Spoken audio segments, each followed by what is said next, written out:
ಯಾಕೆ ಅಂದರೆ ಮೈಸೂರು ಸಾಂಸ್ಕೃತಿಕ ನಗರಿ. ನಿಮಗೆಲ್ಲ ಗೊತ್ತಿರೋ ಹಾಗೆ ಈ ಕಡೆ ಜನನೇ ಸುಸಂಸ್ಕೃತರು ಅಂತ. ನಾವೆಲ್ಲ ಬೆಳೆದಿರೋದು ಹುಣಸೂರು, ಅಂದರೆ ನಾವು ಮೈಸೂರವರೇ. ನಾವು ಕಲ್ತಂಥ ಸಂಸ್ಕೃತಿ ಸಂಸ್ಕಾರ ಇದೆಲ್ಲನೂ ಮುಂದಿನ ಪೀಳಿಗೆಗೆ ತಲುಪಿಸ್ಬೇಕು ಅಂತ ನಮಗೆ ಏನಿದೆಯೋ ಅದನ್ನು ಹೇಳ್ಕೊಡ್ಬೇಕು ಅನ್ನೋದು ಮನಸ್ಸಲ್ಲಿತ್ತು. ಮತ್ತು ಈ ಭಕ್ತವಿಜಯ ಮತ್ತು ರಾಮಾಯಣ ಮಹಾಭಾರತ ಕಥೆಗಳು ಇದೆಲ್ಲ ಮನೆಯಲ್ಲಿ ಚಿಕ್ಕ ವಯಸ್ಸಿಂದ ನಮ್ಗಳಿಗೆ ಹೇಳ್ಕೊಟ್ಟಿದ್ದರಿಂದ ಅದು ಓದಿದ್ರಿಂದ ಯಾವತ್ತಾದರೂ ಇದನ್ನು ಎಲ್ಲರಿಗೂ ತಲುಪಿಸ್ಬೇಕು ಅನ್ನೋ ಆಸೆ ಇತ್ತು. ಆದರೆ ಆವಾಗ ಸಿನಿಮಾ ಒಂದೇ ಮಾಧ್ಯಮ ಇದ್ದಿದ್ದು, ನಮ್ಮ ಕೈಲೆಲ್ಲ ಆಗ್ತಾ ಇರಲಿಲ್ಲ. ಸೀರಿಯಲ್ ಬಂದಮೇಲೆ ಸೀರಿಯಲ್ ಮಾಡಬೇಕು ಅಂದ್ಕೊಂಡ್ವಿ. 15 ವರ್ಷಕ್ಕೆ ಮುಂಚೆನೇ ಕಲಾಗಂಗೋತ್ರಿ ಮಂಜು ಡೈರೆಕ್ಟ್ರ್ ಅವರು, ಪ್ರಹ್ಲಾದು ಚಿತ್ರಕಥೆ ಎಲ್ಲ ಬರೆದಿದ್ದಾರಲ್ಲ, ನಾನು 3 ಜನನೂ ಅಂದ್ಕೊಂಡಿದ್ವಿ. ಅದು 15 ವರ್ಷ ಆದಮೇಲೆ ದೇವರು ನೆರವೇರಿಸ್ದ. ಇವಾಗ ಈ ಸಿನಿಮಾ ತೆಗಿಬೇಕಾದ್ರೆ ಒಂದು ವಿಜಯನಗರದ ಕಾಲದಲ್ಲಿದ್ದಂಥ ದಾಸರ ಯತಿಗಳ ಸಮಾಗಮದ್ದು ತಗೊಂಡು ಅದನ್ನು ಚೆನ್ನಾಗಿ ಚಿತ್ರಕಥೆ ಹೆಣೆದು ಕತೆ ಬರೆದು ಚಿತ್ರಕಥೆ ಹೆಣೆದು ಮುಂದಿನ ಪೀಳಿಗೆನೇ ಧರ್ಮದಿಂದ ನಡಿಬೇಕಾದ್ರೆ ಚಿಕ್ಕದ್ರಿಂದ ಯಾವತ್ತೂ ನಾವು ಕೊಡಬೇಕಾದ ಸಂಸ್ಕಾರ. ಅದಕ್ಕೋಸ್ಕರ ಇದರಲ್ಲಿ ಧರ್ಮನೇ ನೀವೇ ನೋಡ್ದಂಗೆ ವ್ಯಾಸರಾಜರು ಯಾರನ್ನೂ ಕೊಲ್ಲಬೇಡ, ಯಾರದ್ದು ದೋಚಬೇಡ ಅಂತ ಹೇಳಿದ್ದಾರೆ. ಇದು ಸಾರ್ವಕಾಲಿಕ ಸತ್ಯ, ಯಾವಾಗಲೂ ಆಗ ಅಂತದೆ. ಅದಕ್ಕೋಸ್ಕರ ಇದನ್ನೇ ನಾವು ಬೇಸಾಗಿ ಇಟ್ಕೊಂಡ್ವಿ. ಇದಕ್ಕೆ ಈ ಕತೆಗೆ ಪ್ರತಿಯೊಬ್ಬರು ಇದಾಗಬೇಕು ಅಂತ ಮಾಡಿದ್ದು. ಅದು ಒಂದು ಸಾರ್ಥಕ. ಇದರಲ್ಲಿ ಒಳ್ಳೊಳ್ಳೆ ದೇವ್ರನಾಮಗಳ ಮೂಲಕ ಅವರು ಸಮಾಜಕ್ಕೆ ಒಂದು ದೊಡ್ಡ ಕೊಡುಗೆ ಕೊಟ್ಟಿದ್ದಾರೆ, ಸಾಮಾಜಿಕವಾಗಿ ಎಲ್ಲರೂ ಹೇಗಿರಬೇಕು ಅಂತ. ಅದರಲ್ಲಿ ನನಗೆ ಬದುಕು ನಂಜುಂಡ ತುಂಬ ಇಷ್ಟ ಆದ ಹಾಡು. ಅಂದರೆ ತಾಯಿಯ ಜನನಿಯ ಮಾತು ಮೀರದೆ ಪರವನಿತೆಯರಿಗೆ ಮನಸೋಲದೆ ಅಂತಾರಲ್ಲ, ಅದು ಎಲ್ಲ ಪೀಳಿಗೆಯವರು ಅನ್ವಯಿಸ್ಕೋಬೇಕು ಅಂತ ಅನ್ನಿಸಿದ್ದು ನನಗೆ. ಅದರಿಂದ ಜೊತೆಗೆ ಇದಕ್ಕೆ ಪ್ರಹ್ಲಾದ್ ಒಳ್ಳೊಳ್ಳೆ ಗೀತೆಗಳನ್ನ ಆರಿಸಿದ್ರು. ಪ್ರವೀಣ್ ಡಿ ರಾವ್ ಅತ್ಯದ್ಭುತವಾಗಿ ಇದಕ್ಕೆ ಸಂಗೀತ ಮಾಡಿಕೊಟ್ಟಿದ್ದಾರೆ. ಈ ಜೀವಾಳನೇ ಅವ್ರ ಸಂಗೀತ ಅಂತ ಹೇಳ್ಬೋದು. ಸಿದ್ಧರಾಜ್ ಅವ್ರದ್ದು ಒಳ್ಳೆ ಕ್ಯಾಮ್ರಾ ವರ್ಕು, ಮತ್ತು ಮೇಕಪ್ ಮ್ಯಾನು ಪುರುಷೋತ್ತಮ್ ಅವರು ಅಷ್ಟೇ ಆ ಕಾಲಕ್ಕೆ ತಕ್ಕಂಗೆ ಮೇಕಪ್ ಮಾಡಿದ್ದಾರೆ. ಇದ್ರ ನಿರ್ವಹಣೆ ಎಲ್ಲನೂ ವಿಜಯಭಾಸ್ಕರ್ ಅವ್ರು ಮಾಡಿದ್ದಾರೆ. ನೀವು ನೋಡಿದಂಥ ಒಂದು CG ವರ್ಕ್ ಎಲ್ಲನೂ ಅನಿಲ್ ಅಂತ ಅವರು ಮಾಡಿದ್ದಾರೆ. ಈಗಿನ ಕಾಲದವ್ರಿಗೂ ಅದಿಷ್ಟ ಆಗಬೇಕು, ಜೊತೆಗೆ ಎಲ್ಲ ಥರ ಇರಬೇಕು ಅಂತ ಹಾಡಿದಂಥ ಗಾಯಕರು ಅತ್ಯದ್ಭುತವಾಗಿ ಹಾಡಿದ್ದಾರೆ. ಅಜಯ್ ವಾರಿಯಾರು, ಆಮೇಲಿಂದ ಇವರು ಭಾರ್ಗವ, ಕೀರ್ತನ ಹೊಳ್ಳ, ಇನ್ನೊಬ್ಬರು ಇವರು ರೋಹಿತ್ ಭಟ್ಟು, ಆಮೇಲಿಂದ ವಿಜಯಾನಂದ ನಾಯಕ್, ಬಾಲಸುಬ್ರಹ್ಮಣ್ಯ ಶರ್ಮಾ. ಟೈಟಲ್ ಸಾಂಗ್ ಹಾಡಿದ್ದು ದಿವ್ಯಾ ರಮೇಶ್, ಅವಳು ನನ್ನ ಮಗಳೇನೆ. ಆದ್ದರಿಂದ ಎಲ್ಲರಿಗೂ ಆ ಹಾಡುಗಳು ಹೊಸದಾಗೇ ಇದೆ, ಕೇಳೋಕ್ಕೂ ಚೆನ್ನಾಗಿದೆ. ಆಮೇಲೆ ನಮ್ಮ ಡೈರೆಕ್ಟ್ರ್ ಅಂತೂ ಇದ್ರದ್ದು ಶ್ಯಾಡೋ ಪ್ಲೇ ಬರುತ್ತಲ್ಲ, ಇವ್ರದ್ದೇ ಅದು ಐಡಿಯಾ.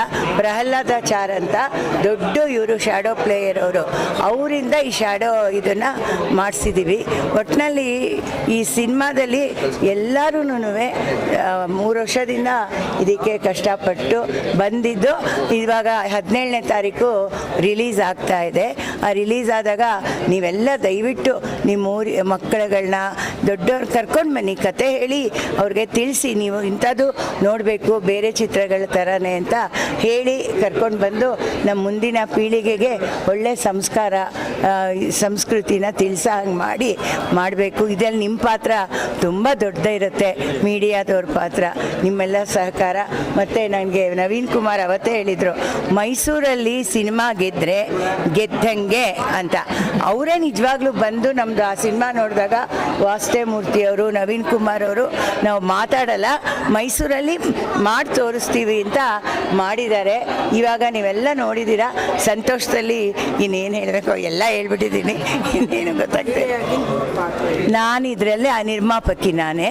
ಅಂದರೆ ನನಗೆ ತುಂಬ ವಿಪರೀತ ಗೊತ್ತಿರಲಿಲ್ಲ. ಅಂದರೆ ಏನಿದ್ರೂ ನಾನು ಫಸ್ಟು ಮಾಡೋಕ್ಕೆ ಹೊರಟುಬಿಡ್ತೀನಿ, ಆಮೇಲೆ ಅದರದ್ದು ಆಳ ಆಗಲ್ಲ ಎಲ್ಲ ಗೊತ್ತಾಗುತ್ತೆ, ಅದು ಸಕ್ಸಸ್ ಆಗುತ್ತೆ. ಅದೊಂದು ತುಂಬ ನಂಬಿಕೆ ಇತ್ತು ನನ್ನ ಮೇಲೆ, ನನಗೆ ಆತ್ಮವಿಶ್ವಾಸ ಇತ್ತು. ಯಾಕೆ ಎಲ್ಲರೂ ಈ ವಯಸ್ಸಲ್ಲಿ ಯಾಕೆ, ನನಗೆ 72 ಇಯರ್ಸ್ ಇವಾಗ, ಈ ವಯಸ್ಸಲ್ಲಿ ನಿನಗೆ ಯಾಕೆ ಈ ಜವಾಬ್ದಾರಿ ಬೇಕು ಅಂದರು. ಬಟ್ ನಾನು ಸ್ವತಃ ಟೈಲರು, ಪ್ರಿನ್ಸಿಪಾಲ್ ಆಗಿದ್ದೆ, ಇನ್ಸ್ಟಿಟ್ಯೂಟ್ ನಡೆಸ್ತಾ ಇದ್ದೆ, ಕಾಸ್ಟ್ಯೂಮ್ ಡಿಸೈನರು ನಾನು. ಮತ್ತು ಈ ಸಿನಿಮಾಗೆ ಬೇಕಾದ ಆರ್ಟ್ ವರ್ಕು, ಕಾಸ್ಟ್ಯೂಮ್ ಡಿಸೈನಿಂಗು, ಸ್ಟಿಚ್ಚಿಂಗಿಂದ ಹಿಡಿದು ಕೆಲವು ಮಾತ್ರ ನಾವು ಬಾಡಿಗೆಗೆ ತೊಗೊಂಡಿದ್ದೀವಿ ಅಷ್ಟೇ.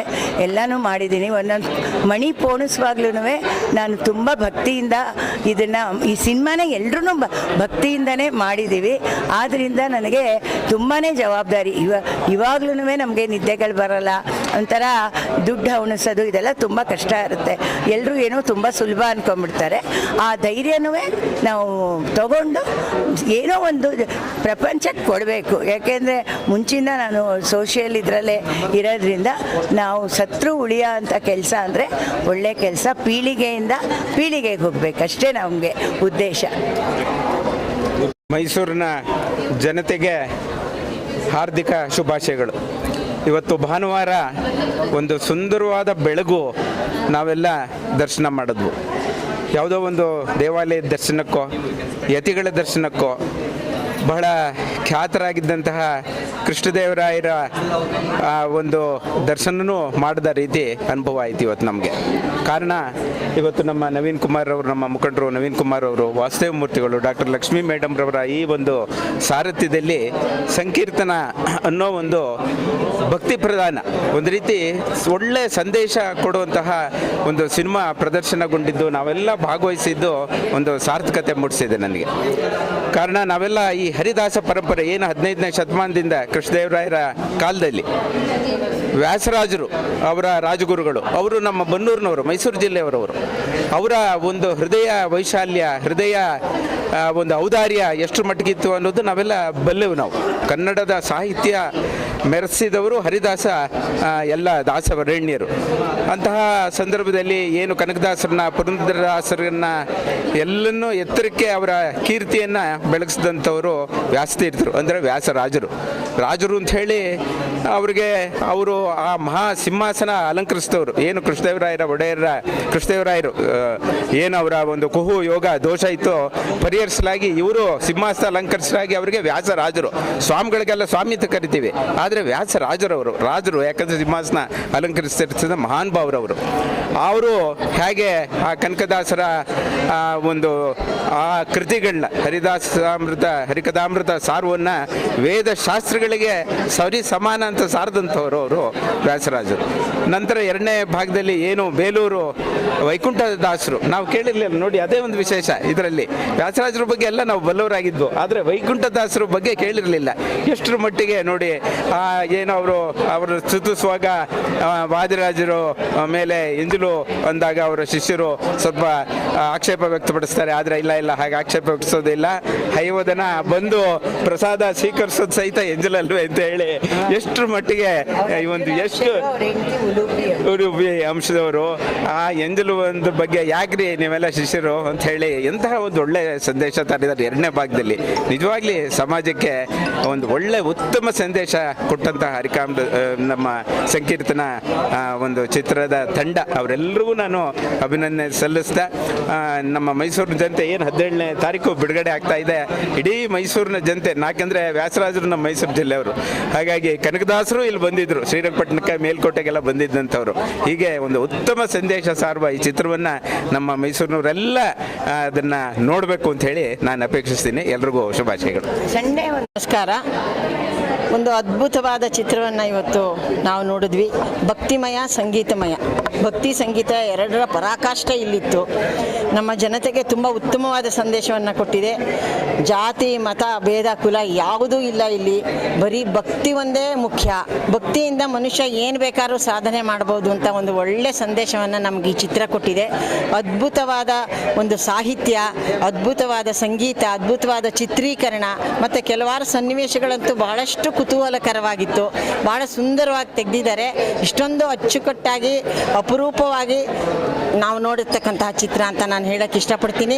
ಪ್ರತಿಯೊಬ್ಬರೂ ಕೂಡ ಇದನ್ನು ನೋಡಲೇಬೇಕು. ನೋಡಬೇಕು, ಈ ಸಂದೇಶ ಪ್ರತಿಯೊಬ್ಬರಿಗೂ ಹೋಗಬೇಕು. ಯಾಕೆಂದರೆ ಇದು ಭಾಳಷ್ಟು ಬೇರೆ ರೀತಿಯ ಚಿತ್ರ. ಇದು ನಾವೆಷ್ಟೋ ಹಲವಾರು ಜನ ತುಂಬ ಚಿತ್ರಗಳು ನೋಡ್ತಾರೆ, ನಾನು ಹೆಚ್ಚು ಚಿತ್ರಗಳನ್ನ ನೋಡಲ್ಲ, ಆದರೆ ತುಂಬ ವಿಭಿನ್ನವಾದಂತಹ ಚಿತ್ರ. ಭಾಳ ಸಂತೋಷ ಆಯಿತು, ನಮಗಂತೂ ತುಂಬ ಖುಷಿ ಆಯಿತು. ನಾವು ಹೇಗಿರುತ್ತೋ ಅಂದ್ಕೊಂಡು ಬಂದ್ವಿ. ಅನಂತ ಸಾಧನ ಸಂಕೀರ್ತನ ಅಂತ ಹೇಳಿ ಆ ಸಂಗೀತ ಹಾಡಿದ್ದಾರೆ. ಖಂಡಿತವಾಗ್ಲೂ ಅನಂತ ಸಾಧನೆಯನ್ನು ಇರ್ತಕ್ಕಂಥ ಎಲ್ಲ ಯಾರ್ಯಾರು ಈ ಸಿನಿಮಾವನ್ನು ಮಾಡಿದಾರೋ, ನಿರ್ದೇಶಕರಾಗಲಿ, ಆರ್ಟಿಸ್ಟ್ಗಳಾಗಲಿ, ಸಂಗೀತ ಹಾಡಿರತಕ್ಕಂಥ ಗಾಯಕರಾಗಲಿ, ಪ್ರತಿಯೊಬ್ಬರು ಕೂಡ ಒಂದು ಅನಂತ ಸಾಧನೆಯ ಮೂಲಕ ಈ ಚಿತ್ರವನ್ನು ನಮ್ಮೆಲ್ಲರಿಗೂ ಬಿಡುಗಡೆ ಮಾಡಿಕೊಟ್ಟಿದ್ದಾರೆ. ಸರ್ವರೂ ಕೂಡ ಇದನ್ನು ಖಂಡಿತವಾಗ್ಲೂ ನೋಡಬೇಕು. ಹೆಚ್ಚು ಹೆಚ್ಚು ಇಂಥ ಸಿನಿಮಾಗಳು ಮತ್ತೆ ಬರಬೇಕು, ನಮಗೆ ಒಳ್ಳೆ ಸಂದೇಶಗಳನ್ನ ಕೊಡಬೇಕು.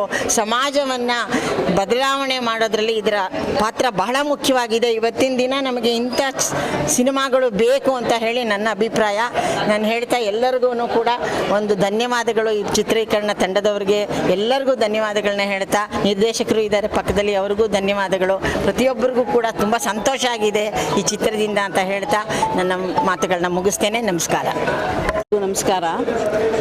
ಪದ್ಮಕಲಾ ಮೇಡಮ್ ಮತ್ತು ಅವರ ತಂಡದವರು ಮಾಡಿರುವಂಥ ಈ ಒಂದು ಚಲನಚಿತ್ರ ನಿಜವಾಗಿಯೂ ಸ್ತುತ್ಯರ್ಹ ಹಾಗೂ ಅಭಿನಂದನಾರ್ಹ. ಯಾಕೆಂದರೆ ಮೇಡಮ್ ಹೇಳಿದ್ರು ಹೆಸರು ಉಳಿಬೇಕು ಅಂತ. ಹೌದು, ಮನುಷ್ಯನ ಉಸಿರು ಅಳಿದರೂ ಹೆಸರು ಉಳಿಬೇಕು ಅಂಥ ಒಂದು ಕೆಲಸವನ್ನು ಅವ್ರು ಮಾಡಿದ್ದಾರೆ. ಇದು ಶಾಶ್ವತವಾಗಿ ಉಳಿಯುವಂಥದ್ದು ಅಲ್ವಾ? ಇವತ್ತಿನ ಯಾಂತ್ರಿಕ, ವೈಜ್ಞಾನಿಕ, ಆಧುನಿಕ ಒಂದು ಪ್ರಪಂಚದಲ್ಲಿ ಮನುಷ್ಯ ನಾಗಾಲೋಟದಲ್ಲಿ ಓಡ್ತಾ ಇದ್ದಾನೆ. ಆದರೆ ನೈತಿಕ ವಿಚಾರದಲ್ಲಿ ಮುಗ್ಗರಿಸಿ ಬೀಳ್ತಾ ಇದ್ದಾನೆ.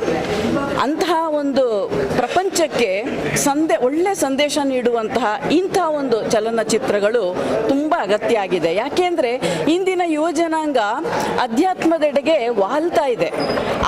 ಈ ಒಂದು ಸಂದರ್ಭದಲ್ಲಿ ಇದು ಅತ್ಯಂತ ಅಗತ್ಯವಾದಂತಹ ಕಾರ್ಯ ಆಗಿದೆ.